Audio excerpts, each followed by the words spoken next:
But yeah, the method is mostly the same other than that. So let's try one here. This is, I think, from a passage we haven't looked at yet.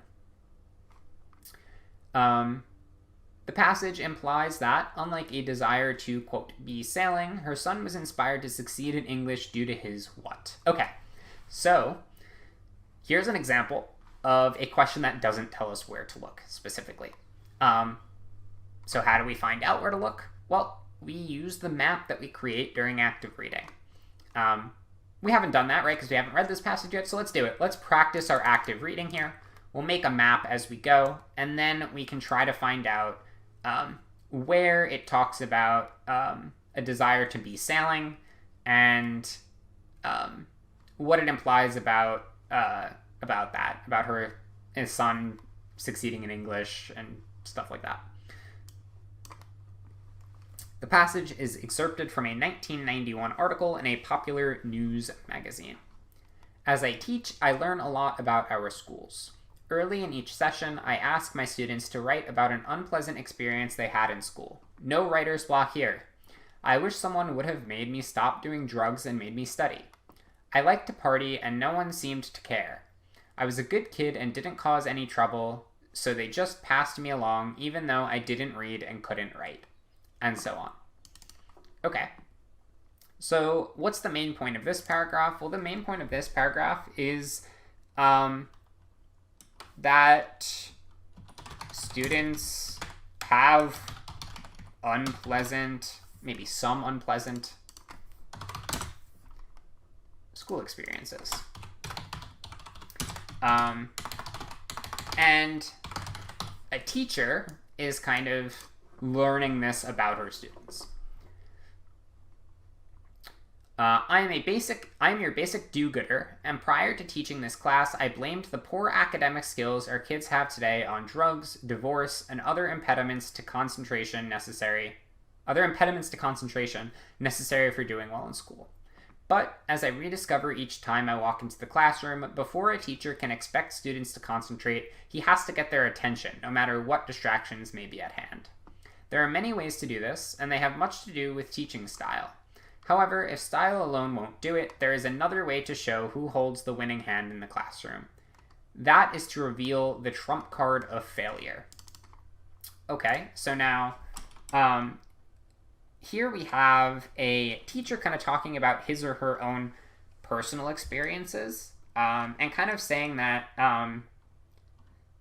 teachers need to get students' attention when they teach, that it's not always the student's fault if they don't do well.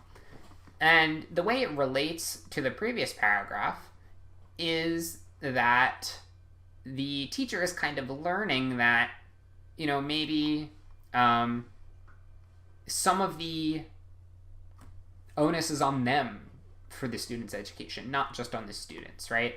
Kind of explaining that these reasons that he or she is learning about, it doesn't tell us if it's a man or a woman. The reason, all of these kind of unpleasant school experiences that he or she is learning about is kind of teaching them that they need to be a better teacher, almost. Something along those lines. Let's look at the next one. I will never forget a teacher who played that card to get the attention of one of my children. Our youngest, a world-class charmer, did little to develop his intellectual talents, but always got by. Until Mrs. Stifler. Does that say Stifler? Stifter? Okay.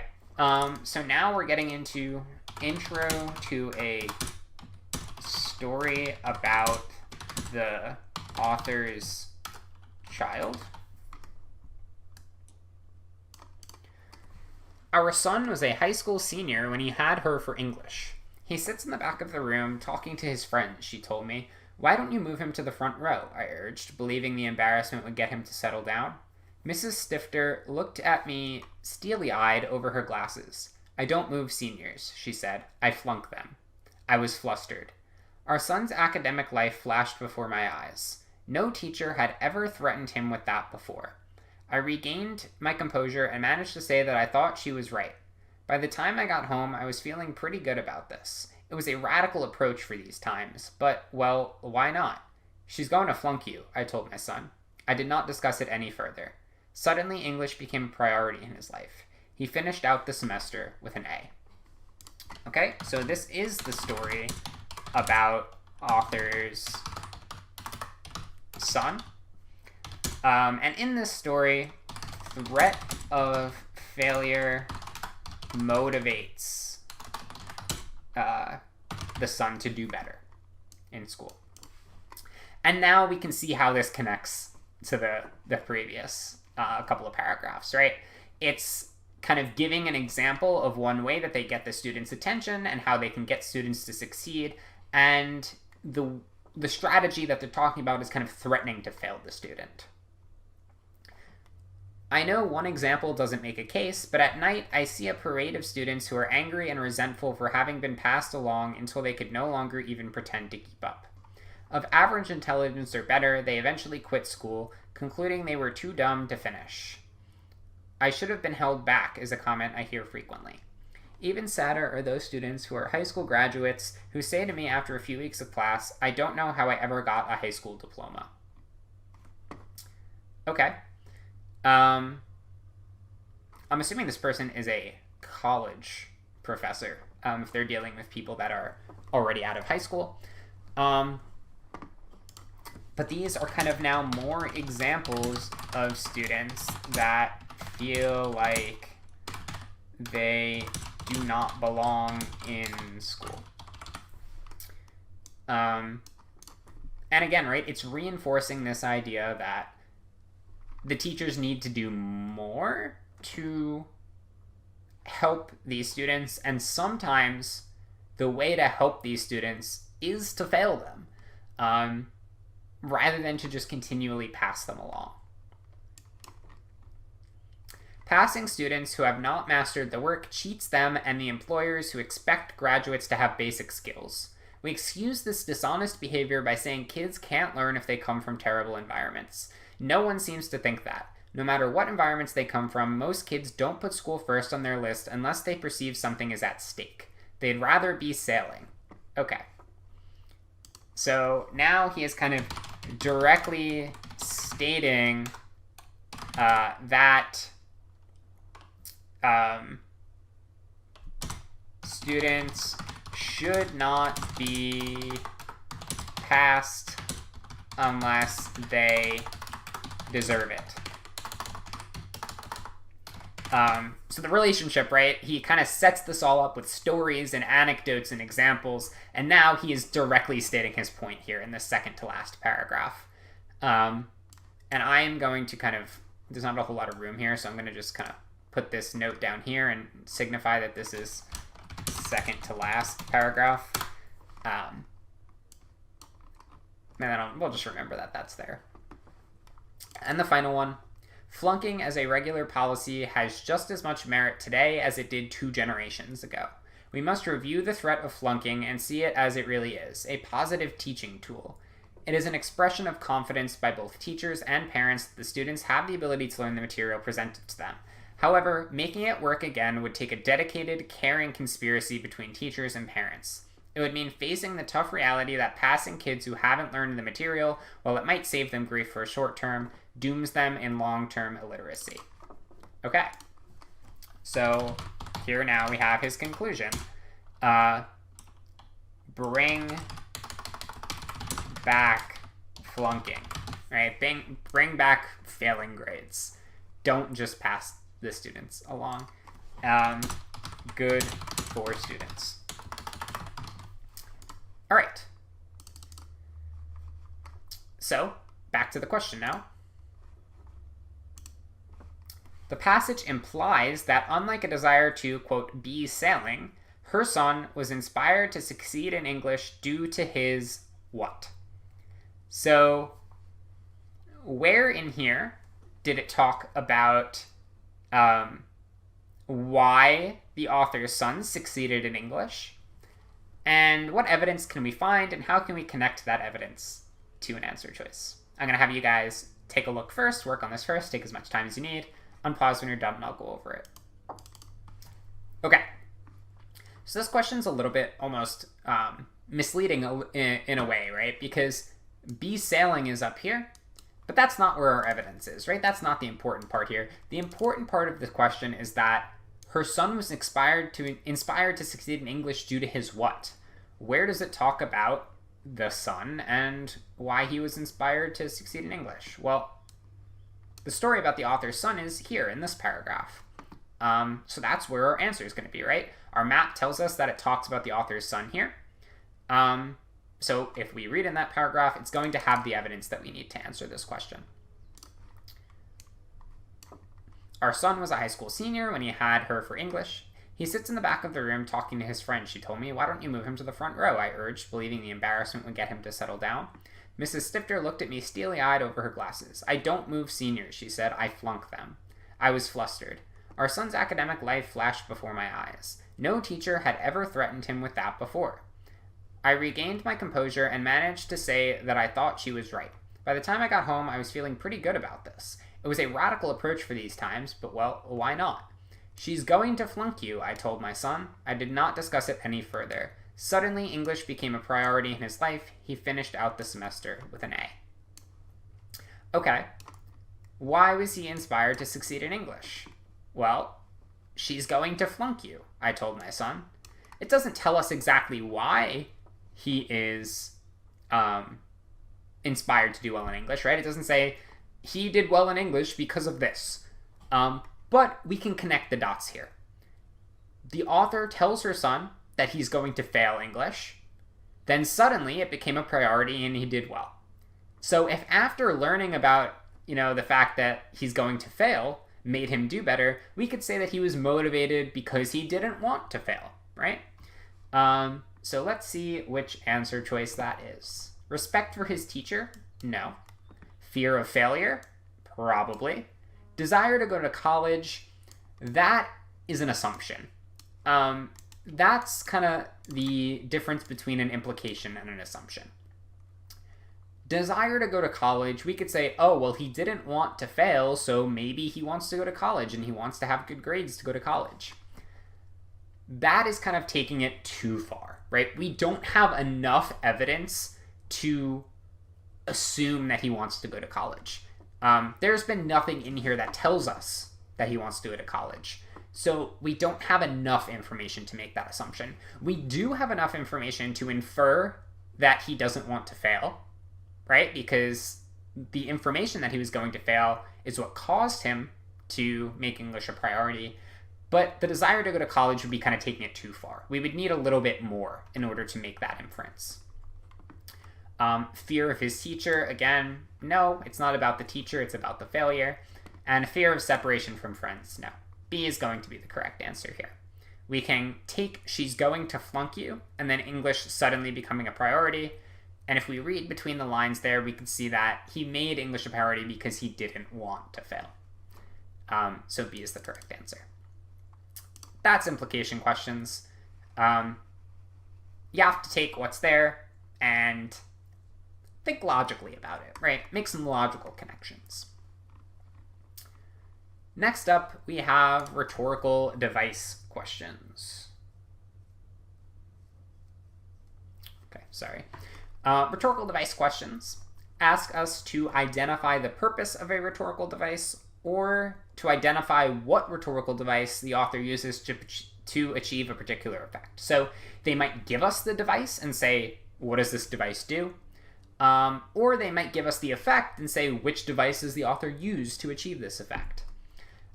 They may ask about similes, metaphors, tone, mood, symbolism, hyperbole, imagery, euphemism, understatement, analogy, etc., etc., etc., any other device.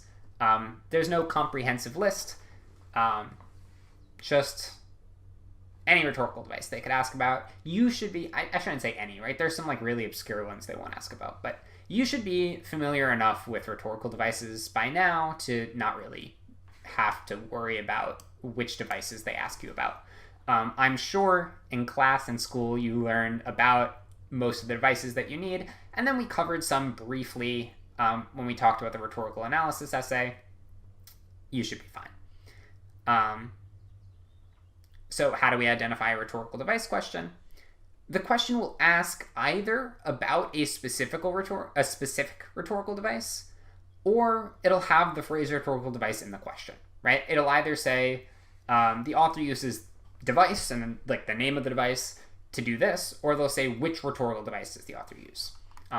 So it'll have one of those two things in the question.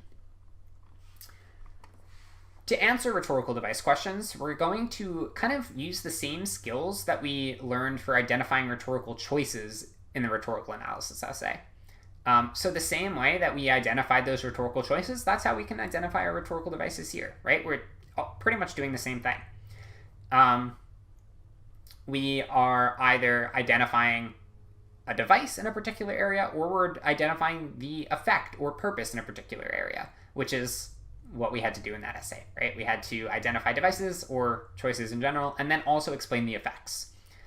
So we should be pretty good at that by now. And that's one of the reasons why I decided to put the free response first before we did multiple choice, because this is not the only example of this.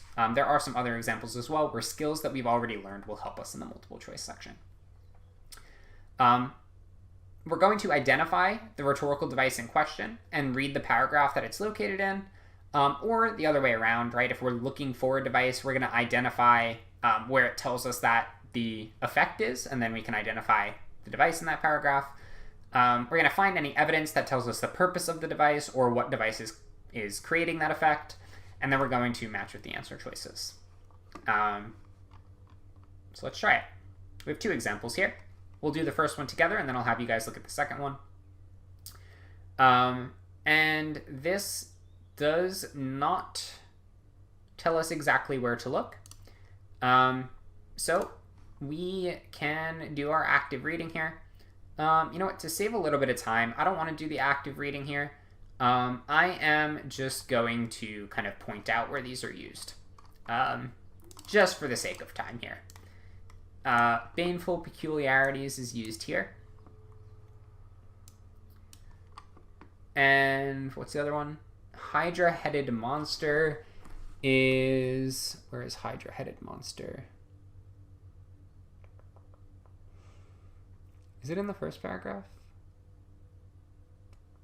I'll find it. There it is, yeah. Okay. So really, we're only kind of concerned with the first paragraph here. For question 1 and for question 2.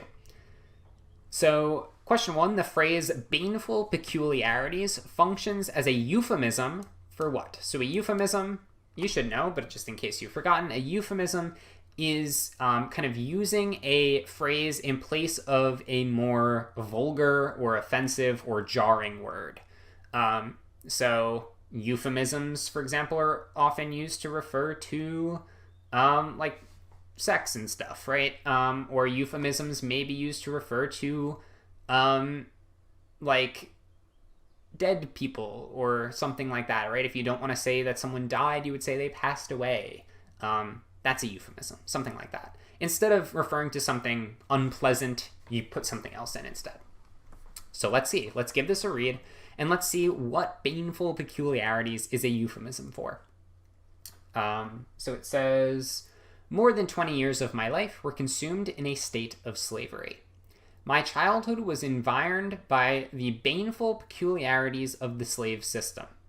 I grew up to manhood in the presence of this hydra-headed monster, not as a master, not as an idle spectator, not as the guest of a slaveholder, but as a slave, eating the bread and drinking the cup of slavery with the most degraded of my brother bondmen, and sharing with them all the painful conditions of their wretched lot.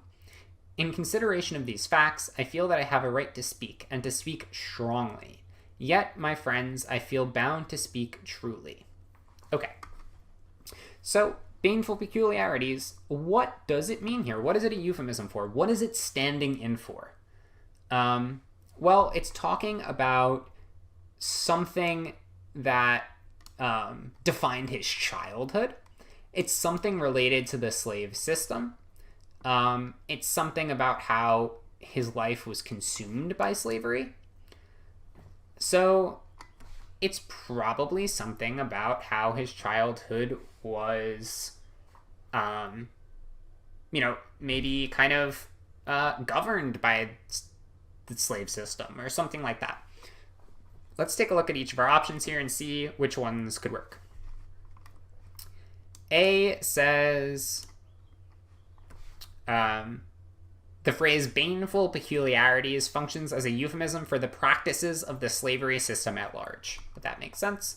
My childhood was environed by the practices of the slavery system at large, of the slave system. Again, it's not like a direct substitution, right? You would say, oh, that doesn't make sense. It repeats slavery system and slave system. It's not a direct substitution like that. It's just kind of what is it referring to? And I think that could work, right? Saying his childhood was kind of governed by the slave system, and all of the details and practices of the slavery system. I think that could work. A, I think is a pretty solid option. B, my childhood was environed by the baneful peculiarities of the slave system, the aspects of the slavery the author found strange. I'm going to say that is not correct here. Strange is kind of it's a literal kind of interpretation of peculiarities, right?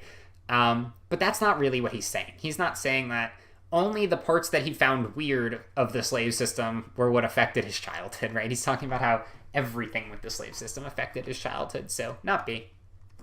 C, baneful peculiarities is a euphemism for the parts of the slave system the author found immoral.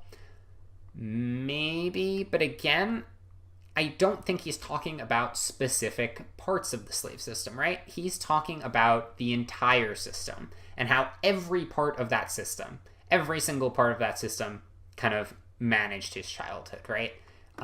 He says his life was consumed in a state of slavery. So it's not just about parts, it's about everything about the slave system kind of defining what his childhood was. So not C. C, the baneful peculiarities is a euphemism for the features of slavery that were disagreeable to the speaker. Again, that's very similar to C. And I think for the same reason as C, I don't like it as much as I do A. E, baneful peculiarities is a euphemism for the relationship between slaves and their masters. Again, no, he's talking about the slave system in general. So A is going to be the correct answer here. The practices of the slavery system at large. At large meaning in general, right? The whole thing. Yeah, A is correct here. Go ahead and give B a try. B2 a try about the Hydra-headed monster and what it's a metaphor for. Take as much time as you need. Unpause when you're done. Okay. I grew up to manhood in the presence of this Hydra-headed monster. Well, this is a big word here, because this tells us that the Hydra-headed monster is referring to whatever we just talked about, right? And what did we just talk about? The slave system. So we can kind of assume already that the Hydra-headed monster is the slave system. I grew up to manhood in the presence of this slave system. Not as a master, not as an idle spectator, not as the guest of a slaveholder, but as a slave. Okay, so that makes sense. I grew up in the presence of this slave system as a slave, not as any of these other people involved in the slave system. So I'm already going to say the Hydra-headed monster is a metaphor for the slave system. That's annoying. Continue working. All right, cool. The Hydra-headed monster is a metaphor for slave owners. Well, not necessarily, right? Because he says, I grew up to manhood in the presence of this Hydra-headed monster, not as a master, not as an idle spectator, not as the guest of a slaveholder, but as a slave, right? If it was just the slave owners he was talking about, this kind of follow-up, not as a master, not as an idle spectator, not as the guest of a slaveholder, wouldn't make sense, right? Because these are all the different ways that you could be part of the slave system. But if we were just referring to slave owners, he wouldn't need to say that, right? So I don't think that works. B, I grew up to manhood in the presence of this Hydra-headed monster of slaves. No, he definitely wouldn't refer to slaves as a monster, right? Because he was one. He doesn't think that he's a monster. He thinks the system is a monster, but he doesn't think he is. So B definitely wouldn't work. C is just slavery. And yeah, I think that works really well, right? The slave system and slavery, it's the same thing. He grew up to manhood in the presence of slavery, not as a master, not as an idle spectator, not as the guest, but as a slave. That sounds really good. D, idle spectators, definitely doesn't make sense. not as an idle spectator, right? There's a direct contradiction there. And freed slaves, no. That definitely doesn't make sense either, because he wasn't a freed slave, he was a slave. So C is going to be a correct answer here. The Hydra-headed monster is a metaphor for slavery. Okay. Of course, rhetorical device questions can ask about other devices, right? Not just euphemisms and metaphors, but pretty solid idea of how they typically work. Next question type is relationship between parts. And your task is to examine how different elements of the text interact with each other. You're comparing two different things. You're either looking at the relationship between one part of the passage and another part of the passage, or you're looking at the relationship between one part of the passage and some outside information. For all relationship between parts questions, you want your correct answer to match with evidence from both parts of the text. If it gives you two places to look at, reread both of those places, find evidence in both of those places, and find the answer choice that matches with both places. If the answer choice matches with one part but not the evidence from another, it's not correct, right? It needs to kind of fit with both parts. So there's two kinds of relationship between parts questions. There's part versus part, and there's part versus outside information. We're going to talk about part versus part first. So part versus part questions ask you to compare and contrast two sections of the passage, or to identify how one section of the passage affects another section of the passage. They're pretty easy to identify. They will explicitly ask you about two specific sections of the passage. So if it asks you about two different parts of the passage, it's a part versus part question. To solve these, we are going to revisit and reread both sections that the question asks about with the topic of the question in mind. We're going to think about what the two sections have in common and also think about how they are different.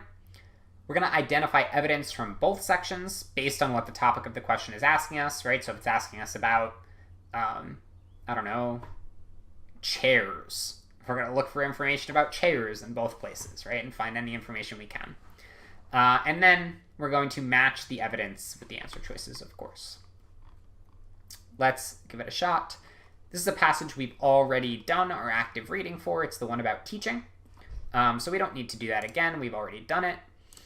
And we also don't need to do it again because it tells us we are looking at the 6th paragraph and the 7th paragraph, and we are looking for how the passage changes from the 6th paragraph to the 7th paragraph. So 1, 2, 3, 4, 5.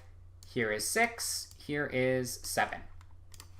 Let's reread both of them and look at kind of how the passage changes as it goes from one to the other.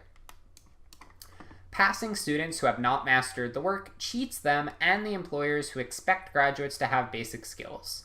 We excuse this dishonest behavior by saying kids can't learn if they come from terrible environments. No one seems to stop to think that, no matter what environments they come from, most kids don't put school first on their list unless they perceive something is at stake. They'd rather be sailing. Flunking as a regular policy has just as much merit today as it did 2 generations ago. We must review the threat of flunking and see it as it really is, a positive teaching tool. It is an expression of confidence by both teachers and parents that the students have the ability to learn the material presented to them. However, making it work again would take a dedicated, caring conspiracy between teachers and parents. It would mean facing the tough reality that passing kids who haven't learned the material, while it might save them grief for the short term, dooms them to long-term illiteracy. Okay, so I think we have some pretty distinct differences here, right? The first one, or paragraph 6 here, is definitely more harsh, right? Passing students who have not mastered the work cheats them and the employers who expect graduates to have basic skills. That's very harsh, and not harsh as in like unfairly mean, but it's like blunt, right? It's not kind of sparing any feelings here. Same thing here. Most kids don't put school first on their list unless they perceive something to be at stake. They'd rather be sailing. And I think that also, not only is this kind of harsh and blunt, it also kind of puts the blame on students a little bit. it's saying we excuse this behavior by saying kids can't learn, but no one stops to think that kids don't put school first. So this is about the students. Students are cheated when they are passed when they don't deserve it. Students don't prioritize school. And the reason they don't prioritize, or the reason that they don't do well is because they don't prioritize school, because they'd rather be not at school. Then we kind of transition to a paragraph that's a little bit more forgiving. And it's talking about how teachers and parents need to kind of come together to make this work. Making it work again would take a dedicated, caring conspiracy between teachers and parents. That's the part I meant to underline. So this one now is saying like teachers and parents have to make this change, not necessarily the students. And it also kind of proposes a more kind of direct solution, right? This is like kind of the problem, and here's kind of the solution. The solution, we must review the threat of flunking and see it as it really is, a positive teaching tool. So, yeah. It's kind of going from a harsh statement of the problem that kind of puts the blame on students to a more forgiving solution for the problem that puts the onus on teachers and parents. That's kind of my understanding here. Let's see if it fits with any of these answer choices.